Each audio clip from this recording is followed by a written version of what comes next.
beams. But you got a picture of that, and it was peeling off after he got done with whatever, however the episode went. He peeled off Polaroid, and you see that line going through there. That's him stopping after he's looking at it. He stopped. He says, "Oh my God!" And then he finished peeling it off. We looked at that line to make sure it wasn't like a wire or something like that.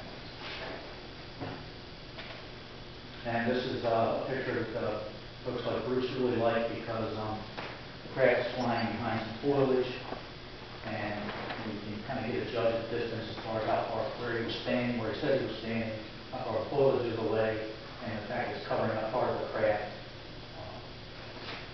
Ed Walters, this is back in the 80s. All he had was this camera. I mean, digital cameras weren't really a thing yet.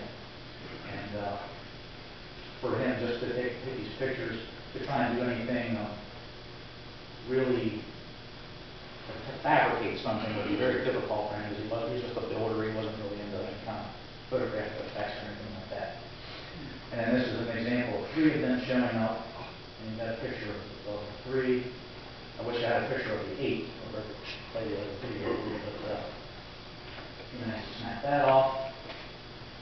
And this is where I say, like the model that they found, it may resemble the other one, but it doesn't resemble this one. This is a different craft. And if you notice the ring, there's like a ring around the bottom. It seems like it's kind of dropped. And I believe he said that retracted before it took off. Actually, that's what we'll see. Yeah, we'll see this retracted.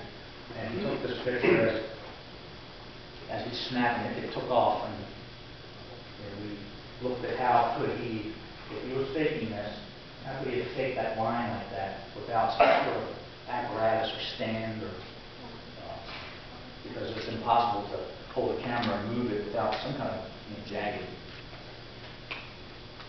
And then Bruce McAfee looked at the situation and said, well, it's coming down there so much, and it only seems to show up for you.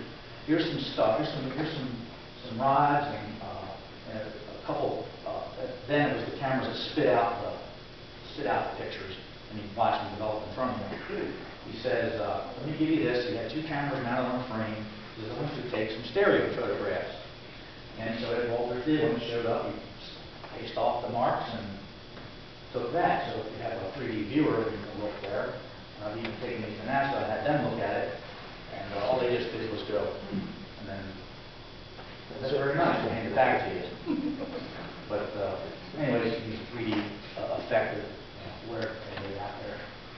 And in this picture here, through investigating word of mouth and whatnot, I managed to find a fellow that had a picture, which I won't disclose where it was taken at, but of a disc there. You can see there's a boat in the bottom of some guys on a river looking up at a disc-sized craft there, or disc-shaped craft.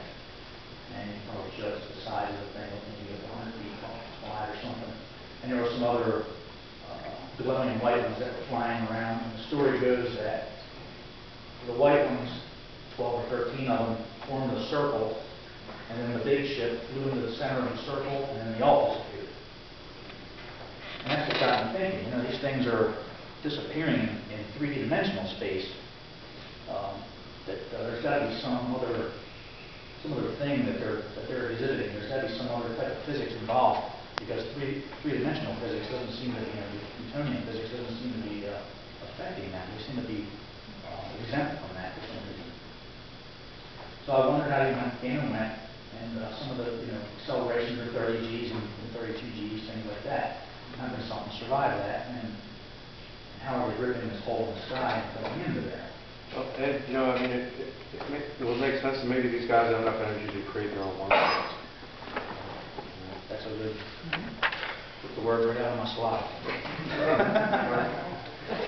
So, anyways, I put this in there just to my space stage right now. I'm doing the last of the shuttle missions. I've done about 6 of them so far. Actually, I've done them all since they've begun, really. But as far as the flight safety stuff, I've only done the last 6. And I have these next 3 to do. There's going to be 2 more, November 1st, February 12th or something, and then it looks like it's been funded for next July, next June. And that will be the end of the shuttles. Again, again, there's Hull after it was repaired last time. I'm just going to kind of let you folks see what the bad mirror looked like. As long as you've got Hubble up there, can I ask you, why can't we take Hubble and dispel some of these rumors that persist that nobody walked on the moon? Why can't we just point Hubble at the moon and take pictures of all the junk that we left up there? Why can't we point Hubble at Mars and take a picture of the supposed space on Mars and the buildings and see what that is? One thing is that the moon moves too fast for it to be able to do that, because it's not geared to track that quick. There was some kind of trick that they did. You can go to the HubbleSite.org, I believe it is, site, S-I-T-E, not S-I-E-H-T, and you can probably find the landing site pictures that they did photograph. But you can see the tire tracks, not specifically the tire tracks, but you can see trails of something had gone on there. As far as resolving the actual remnants of the lunar module and stuff like that, it's just not resolved enough, believe it or not. Let me add to that. I work at NASA Goddard, and I worked on the Lunar Reconnaissance Orbiter that we launched in June last year. I had a system on there that holds an antenna. And LRO has photographed at least 3 of the landing sites. And you can see the footprints, and you can see the landing pads of the landers. And you can see, okay, over here is where the astronauts want to put their equipment down, for experiments and all. So at least 3 of the sites, it's obvious. You're looking right at it. And the same with Mars, it's just not resolved enough to get that much detail. I mean, you can get a whole planet in there, see clouds and stuff like that, but as far as zooming it down over that distinct canyon or something, it's just not, as powerful as it is, it's not enough to do that. And LRO orbits at 30 miles above the moon. And there's different cameras too. There's some cameras that, some things are too close, like the moon is so bright. It goes into safety mode. It like overrides certain modes of the Hubble, so that it doesn't, the instruments don't trigger and think it's going to point at the sun or something to stop it from shutting itself down. Once that door closes, they never know if it's ever going to open back up again. Once it shuts, if they have more astronauts, they can go up and reopen it. So you couldn't either see or not see definitely one way or the other the alleged structures on the moon? You can see something, but I won't say you can see it specifically. You can't say, oh yeah, I see the legs and I see the, I mean the buildings, the ancient buildings. Correct. It's just not resolved enough. It might be, if anything, that entire region might be 1 pixel. And what's that going to be? You can't slice it. It's just a pixel or a pixel. It's just a square. If they even can get that.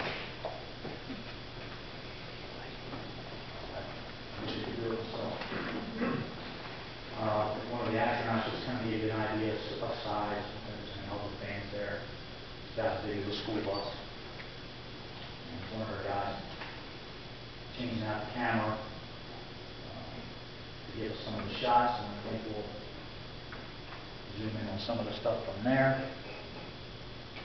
Again, they kind of think this all goes back about 13.7 billion.